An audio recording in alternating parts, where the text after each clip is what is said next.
염라대왕은 왜 이 사람만 살려보냈을까? 수만 명이 죽어도 한 명도 되살리지 않던 염라대왕이 단 한 사람만은 예외로 했습니다. 그 사람의 정체는 저승에서 벌어진 놀라운 일과 함께 염라대왕도 감동시킨 한 인간의 숭고한 마음을 만나보세요. 생과 사를 넘나드는 감동적인 이야기가 시작됩니다. 농부 최한석의 갑작스러운 죽음. 조선 영조 때의 일입니다. 경기도 한 작은 마을에 최한석이라는 농부가 살고 있었지요. 42살에 그는 온 마을 사람들로부터 효자로 소문난 인물이었습니다. 70이 넘은 홀어머니를 모시고 아내와 함께 새 아이를 키우며 열심히 살아가고 있었거든요. 최한석의 하루는 늘 이른 새벽부터 시작되었습니다. 닭이 울기도 전에 일어나 어머니께 문안 인사를 드리고 집안일을 도운 뒤에 논밭으로 나가는 것이 그의 일과였지요. 비록 가난했지만 가족들을 향한 그의 사랑은 누구보다 깊었습니다. 어머니, 오늘 날씨가 좋으니 마당에서 볕을 쬐세요.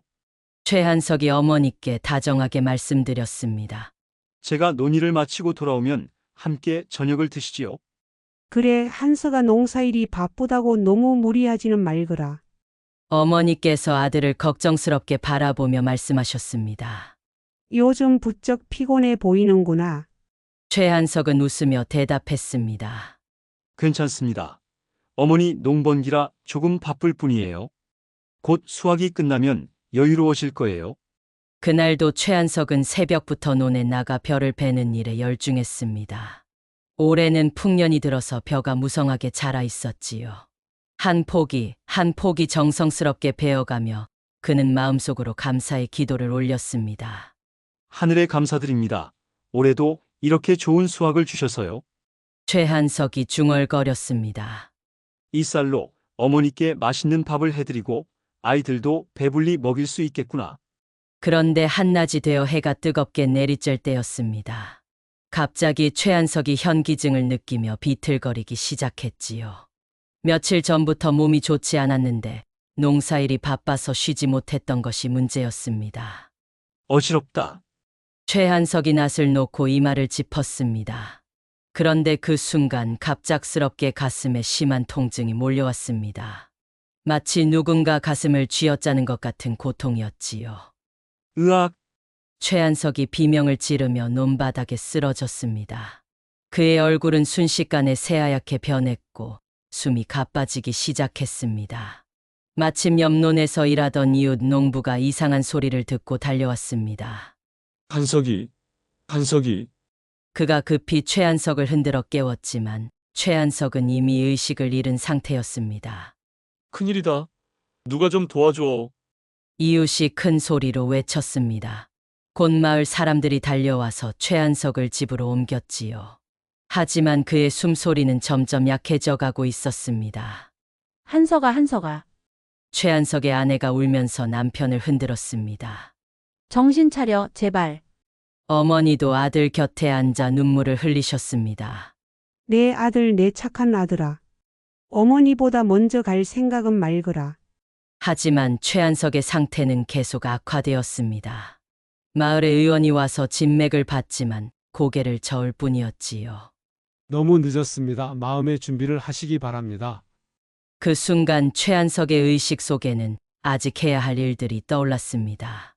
어머니를 더 모시고 싶은데. 아이들이 아직 어린데. 아내 혼자서 어떻게 살아갈까? 그의 마음은 가족들에 대한 걱정으로 가득했습니다.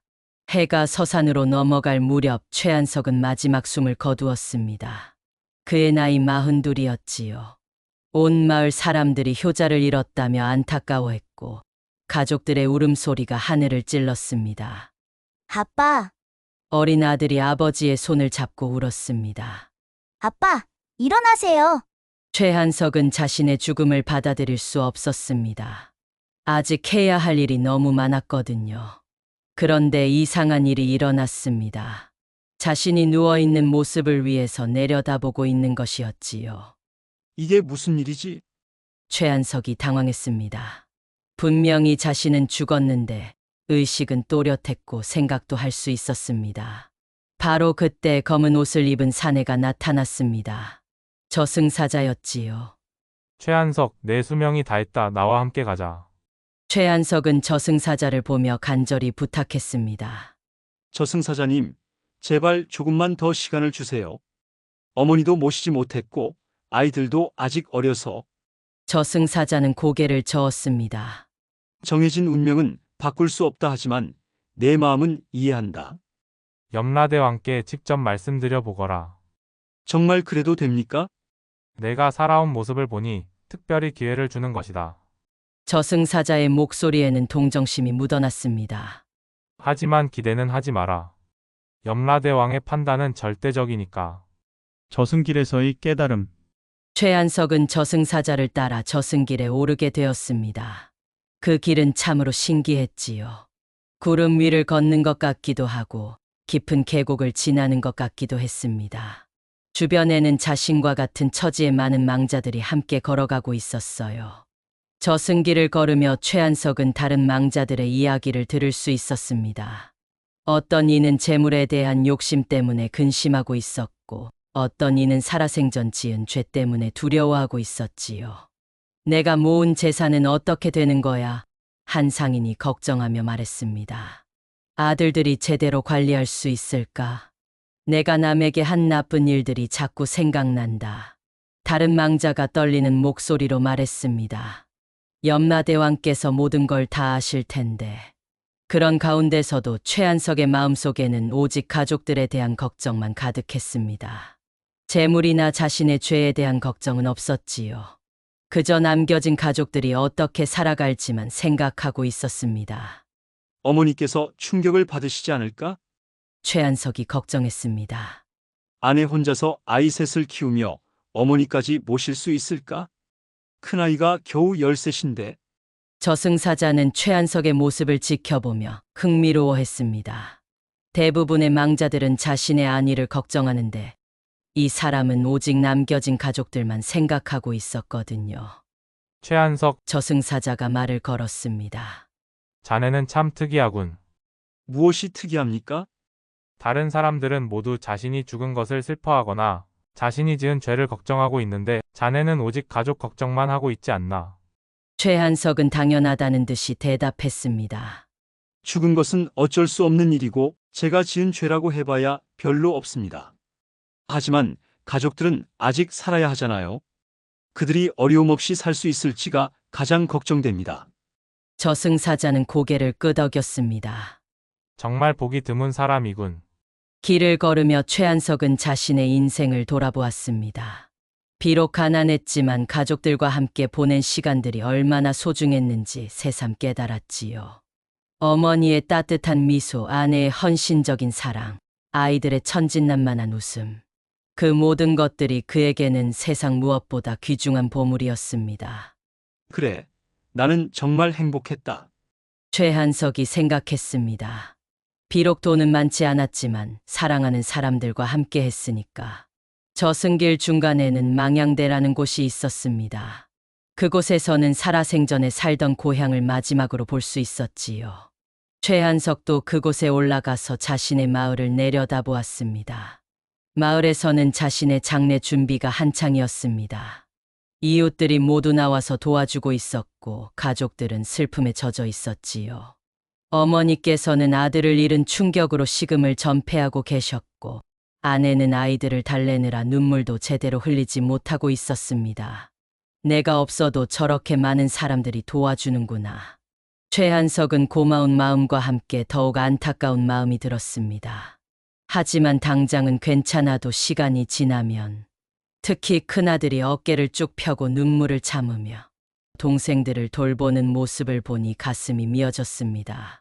겨우 10세밖에 안 되는 아이가 벌써 어른 노릇을 해야 하는 현실이 너무 안타까웠지요. 아빠가 할 일을 내가 해야 하는구나. 최한석이 눈물을 흘리며 말했습니다. 미안하다, 아들아.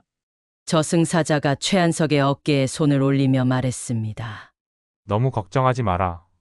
네가 살아온 모습을 보니 하늘에서도 외면하지 않을 것이다. 무슨 뜻입니까? 염라대왕께서는 공정하신 분이다. 선한 사람에게는 반드시 좋은 결과가 있게 마련이지. 저승사자의 말에는 희망이 담겨 있었습니다. 드디어 저 멀리 거대한 궁궐이 보이기 시작했습니다. 그것이 바로 염라전이었지요. 웅장하고 엄숙한 분위기가 감돌고 있었고, 궁궐 주변에는 무수히 많은 망자들이 줄을 서서 기다리고 있었습니다. 저기가 염라전입니다. 저승사자가 설명했습니다. 저기서 자네의 일생이 심판을 받게 될 것이다. 최한석은 긴장했지만 동시에 마음 한편으로는 평안함도 느꼈습니다. 자신이 살아온 삶에 대해 후회할 일이 별로 없었거든요. 다만 가족들을 더 돌보지 못한 것이 아쉬울 뿐이었지요. 염라대왕님께 간절히 부탁드려 보겠습니다. 최한석이 결심했습니다. 가족들을 위해서라도 포기할 수는 없어요. 염라전에서의 심판. 염라전 앞에 도착하니 그 웅장함에 최한석은 저절로 숨이 막혔습니다. 높이 솟은 기둥들과 화려한 단청, 그리고 엄숙한 분위기가 감도는 거대한 정각이었지요. 수많은 망자들이 차례를 기다리며 줄을 서 있었는데 모두들 불안한 표정을 하고 있었습니다. 이제 내 차례다. 저승사자가 최한석에게 말했습니다. 염라대왕 앞에서는 거짓말이 통하지 않으니 진실만을 말하도록 해라. 최한석은 고개를 끄덕이며 염라전 안으로 들어갔습니다. 전각 안은 더욱 장엄했지요. 정면에는 거대한 옥좌가 놓여 있었고 그 위에는 위엄 넘치는 모습의 염라대왕이 앉아 계셨습니다. 그의 눈빛은 예리했지만 동시에 자비로움도 느껴졌지요. 염라대왕의 좌우에는 여러 판관들이 늘어서 있었고 그들 앞에는 커다란 생사부가 펼쳐져 있었습니다. 또한 죄와 선행을 비추는 업경대라는 거울도 설치되어 있어 망자의 일생을 한눈에 볼 수 있게 되어 있었지요. 최한석, 염라대왕의 목소리가 전각 안에 울려 퍼졌습니다. 그 목소리는 위엄이 있으면서도 따뜻함이 느껴졌습니다. 내 일생을 심판하겠다. 예, 대왕마마. 최한석이 정중히 절을 올렸습니다. 한 판관이 생사부를 읽기 시작했습니다. 최한석, 42세. 경기도 양천군 출생 농업에 종사하며 성실하게 살아왔음.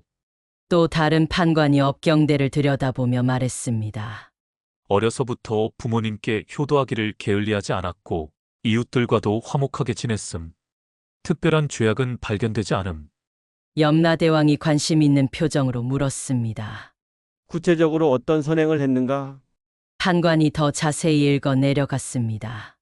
15살 때부터 홀어머니를 모시며 농사일을 도맡아 했습니다. 20살에 혼인한 후에도 어머니를 정성껏 모셨고 아내와 함께 화목한 가정을 꾸렸습니다. 그뿐만이 아닙니다. 다른 판관이 덧붙였습니다. 흉년이 들었을 때 자신의 식량을 나누어 굶주린 이웃을 도왔고 몸이 불편한 노인들의 농사일을 대신해주기도 했습니다. 염라대왕의 표정이 점점 부드러워졌습니다. 흥미롭군. 계속 말해보아라. 작년에는 홍수로 집이 떠내려간 이웃 가족을 자신의 집에서 석 달 동안 보살펴 주었습니다. 비록 자신도 넉넉하지 않은 형편이었지만 말입니다. 또한 마을의 사당이 무너졌을 때 솔선해서 복구 작업에 참여했고 자신의 돈을 보태어 아이들이 공부할 수 있도록 도왔습니다. 염라대왕이 최한석을 바라보며 말했습니다. 참으로 보기 드문 삶이로다. 그런데 최한석, 내게 묻고 싶은 것이 있다. 무엇이든 말씀하십시오, 대왕마마. 내가 죽었을 때 가장 걱정되는 것이 무엇이냐? 최한석은 조금도 망설이지 않고 대답했습니다. 70이 넘으신 어머니와 아직 어린 세 자식들입니다. 아내 혼자서 모든 것을 감당하기에는 너무 힘들 것 같습니다. 내 자신의 죽음은 두렵지 않느냐? 죽음은 누구에게나 오는 것이니 두려워해도 소용없습니다. 하지만 제가 책임져야 할 가족들을 남겨두고 가는 것이 너무 마음 아픕니다. 염라대왕은 깊이 생각에 잠겼습니다. 그리고 판관들에게 물었지요. 이 사람의 수명이 원래 얼마나 남아 있었는가? 원래대로라면 20해 더 살 수 있었습니다. 판관이 대답했습니다. 하지만 과로로 인해 심장이 갑자기 멈춘 것입니다. 과로라. 염라대왕이 중얼거렸습니다. 왜 그렇게 무리를 했는가? 최한석이 솔직하게 대답했습니다. 올해 농사가 잘 되어서 더 많이 수확하려고 했습니다. 그래야 어머니께 좋은 음식을 해드리고 아이들 공부시킬 돈도 마련할 수 있을 것 같아서요. 염라대왕의 특별한 관심. 염라대왕은 최한석의 말을 듣고 크게 감동했습니다. 수많은 망자들을 심판해왔지만 이처럼 순수하고 선량한 마음을 가진 사람은 정말 드물었거든요. 자신의 죽음 앞에서도 오직 가족들만 걱정하는 모습이 염라대왕의 마음을 움직였습니다. 최한석, 염라대왕이 옥좌에서 일어서며 말했습니다. 내 마음을 충분히 이해했다. 하지만 죽음의 법칙을 함부로 바꿀 수는 없는 노릇이다. 최한석의 얼굴에 실망이 스쳤지만 곧 고개를 숙이며 말했습니다. 알겠습니다. 대왕마마 법은 법이니까요. 다만 한 가지만 부탁드립니다. 무엇이냐? 제 가족들을 지켜봐 주십시오. 특히 어머니께서 너무 슬퍼하지 않도록 도와주시고 아이들이 올바르게 자랄 수 있도록 보살펴 주십시오. 염라대왕은 이런 최한석의 모습을 보며 더욱 마음이 움직였습니다. 죽음 앞에서도 자신의 안위보다 가족을 먼저 생각하는 이런 사람이라면 정말 특별한 배려를 해줄 만하다고 생각했지요. 잠깐, 염라대왕이 판관들을 불렀습니다. 이 사람의 경우 특별 조치를 검토해보자. 판관들이 놀란 표정으로 서로를 바라보았습니다. 염라대왕이 직접 특별 조치를 언급하는 경우는 정말 드물었거든요. 대왕마마, 무슨 말씀이십니까? 한 판관이 조심스럽게 물었습니다. 이 사람의 경우는 너무 특별하다. 염라대왕이 설명했습니다. 원래 수명보다 20해나 일찍 죽었고 그 이유도 가족을 위한 과로 때문이었다. 게다가 일생 동안 선행만을 쌓아왔지 않느냐? 또 다른 판관이 말했습니다. 하지만 대왕마마, 죽음의 법칙을 함부로 바꾸면 질서가 무너질 수 있습니다. 그렇다면 조건부로 하면 어떨까? 염라대왕이 제안했습니다. 완전히 되살려 보내는 것이 아니라 특별한 임무를 주고 한시적으로 돌려보내는 것 말이다. 판관들이 웅성거리며 의논하기 시작했습니다. 이런 경우는 정말 전례가 없는 일이었거든요. 염라대왕이 최한석을 향해 말했습니다. 최한석, 내게 특별한 제안을 하겠다. 제안이라고 하시면 내가 이승으로 돌아가서 가족들을 돌볼 수 있는 기회를 주겠다. 하지만 조건이 있다. 최한석의 눈이 반짝였습니다. 어떤 조건이든 받아들이겠습니다. 첫째, 너는 3년 동안만 살 수 있다. 염라대왕이 엄숙하게 말했습니다. 그 3년 동안 가족들이 자립할 수 있도록 도와야 한다. 알겠습니다. 둘째, 그 3년 동안 너는 더 많은 선행을 해야 한다. 내가 받은 특별한 은혜를 다른 사람들에게도 나누어 주어야 한다. 기꺼이 하겠습니다. 셋째, 절대로 이 일을 다른 사람에게 말해서는 안 된다. 내가 죽었다가 되살아난 것이라는 사실을 알리면 즉시 다시 저승으로 불러올 것이다. 최한석은 잠시 고민했습니다. 3년이라는 시간이 길지는 않았지만 그래도 가족들을 위해 무언가 할 수 있다는 것만으로도 감사했습니다. 마지막으로 염라대왕이 덧붙였습니다. 3년 후에 다시 죽을 때는 아무런 고통 없이 평안하게 갈 수 있도록 해주겠다. 그리고 내 가족들도 평생 건강하고 행복하게 살 수 있도록 보살펴주겠다. 최한석은 감격해서 눈물을 흘렸습니다. 정말 감사합니다. 대왕마마, 이런 은혜를 어떻게 갚아야 할지. 내가 선하게 산 것이 그 답이다. 염라대왕이 따뜻하게 웃으며 말했습니다. 이제 가서 남은 시간을 소중히 보내거라. 판관 중 하나가 의아해하며 물었습니다. 대왕마마, 왜 이 사람에게만 이런 특별한 은혜를 베푸시는 것입니까? 염라대왕이 의미심장하게 대답했습니다. 진정한 사랑과 희생을 아는 사람은 다시 살 가치가 있기 때문이다. 그리고 이런 사람들이 있어야 세상이 따뜻해지는 법이지. 저승사자가 최한석 앞에 나타났습니다. 자, 이제 이승으로 돌아갈 시간이다. 하지만 기억해라. 3년이라는 시간을 헛되이 보내서는 안 된다. 최한석은 마지막으로 염라대왕께 깊이 절을 올렸습니다. 평생 이 은혜를 잊지 않겠습니다. 반드시 의미 있는 삶을 살겠습니다. 조건부 환생의 제안. 저승사자의 안내로 최한석은 다시 이승으로 향하는 길에 올랐습니다. 올 때와는 달리 돌아가는 길은 밝고 따뜻했지요. 하늘에는 무지개가 걸려 있었고 은은한 향기가 바람에 실려왔습니다. 정말 꿈만 같습니다. 최한석이 감격하며 말했습니다. 염라대왕 마마의 은덕을 어떻게 갚아야 할지 모르겠어요. 네가 착하게 살아온 덕분이다. 저승사자가 대답했습니다. 하지만 명심해라. 이제부터가 진짜 시작이야. 3년이라는 시간을 정말 소중하게 써야 한다. 어떻게 하면 될까요? 첫째는 가족들이 내가 없어도 잘 살 수 있도록 준비시키는 것이다. 저승사자가 조언했습니다. 큰아들에게는 농사일과 집안 어른으로서의 역할을 가르쳐주고 어머니와 아내가 서로 의지할 수 있도록 도와주어라. 알겠습니다. 둘째는 더 많은 사람들을 도우라는 염라대왕의 뜻을 받들어야 한다. 네가 받은 특별한 은혜만큼 다른 사람들에게도 선행을 베풀어야 한다. 최한석은 고개를 끄덕이며 마음속으로 다짐했습니다. 3년 동안 단 하루도 헛되이 보내지 않겠다. 드디어 자신의 집에 도착했을 때 최한석은 놀라운 광경을 목격했습니다. 자신의 몸이 아직 관에 들어가지 않고 침상에 누워 있었던 것입니다. 가족들과 이웃들이 모두 모여서 통곡하고 있었지요. 아직 시간이 있구나. 저승사자가 말했습니다. 지금 내 몸속으로 들어가면 다시 숨을 쉬게 될 것이다. 정말입니까? 다만 기억해라. 절대로 죽었다가 살아났다는 사실을 말하면 안 된다. 그냥 기절했다가 깨어난 것처럼 행동해야 한다.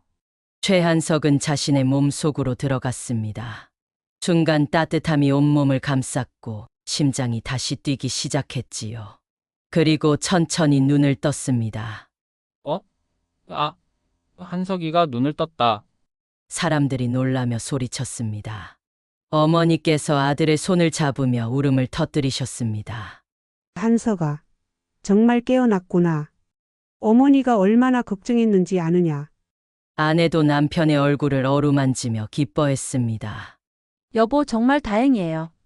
의원께서는 이미 숨이 끊어졌다고 하셨는데. 아이들도 아버지 주변에 몰려와서 아빠, 연신 불렀습니다. 그 모습을 보니 최한석의 가슴이 뭉클해졌지요. 미안합니다, 모두들. 최한석이 약한 목소리로 말했습니다. 걱정을 많이 끼쳐드렸네요. 의원이 급히 달려와서 맥을 짚어보더니 고개를 갸우뚱했습니다. 이상하다. 분명히 숨이 끊어졌었는데 이제는 맥박이 정상이군요. 정말 기적 같은 일입니다. 최한석은 염라대왕과의 약속을 지키기 위해 조심스럽게 대답했습니다. 아마 깊이 기절했었나 봅니다. 꿈을 많이 꾼 것 같아요. 그날부터 최한석의 새로운 삶이 시작되었습니다. 그는 염라대왕과의 약속을 지키기 위해 매일 계획을 세웠지요. 먼저 큰아들을 불러서 진지한 대화를 나누었습니다.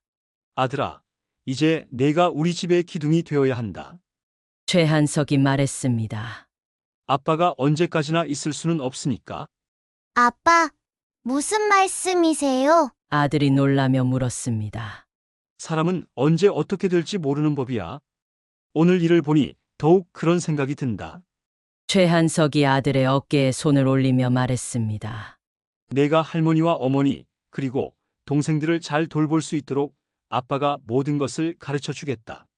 그렇게 최한석은 아들에게 농사일뿐만 아니라 집안 살림, 사람들과의 관계, 그리고 가장으로서의 마음가짐까지 하나하나 세심하게 가르쳐 주었습니다. 기적의 귀환과 교훈. 최한석이 되살아난 소식은 온 마을에 퍼졌고 사람들은 그것을 기적이라고 여겼습니다. 하지만 최한석은 이 기적을 혼자만 간직하지 않았지요. 염라대왕과의 약속대로 더 많은 사람들을 도우며 선행을 실천하기 시작했습니다. 먼저 그는 마을의 가난한 가정들을 찾아다니며 도움을 주었습니다. 농사일을 도와주는 것은 물론이고 겨울에는 따뜻한 옷과 음식을 나누어 주었지요. 사람들은 죽다가 살아난 최한석이 왜 이렇게 적극적으로 남을 돕는지 신기해했습니다. 한석이, 자네가 죽다 살아난 후로 완전히 다른 사람이 된 것 같네. 이웃이 말했습니다.